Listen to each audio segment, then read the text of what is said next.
In this video, we will demonstrate how to brew coffee using the two types of K-Cup coffee brewers. The first step is to open the top cap and pour water onto the reservoir.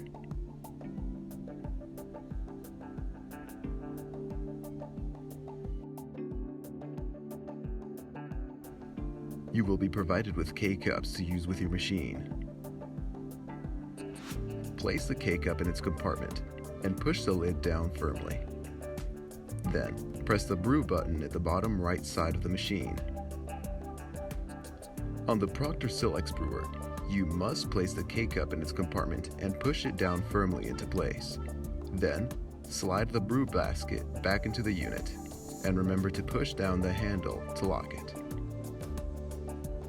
On this model, the brew button is located at the bottom front side of the machine.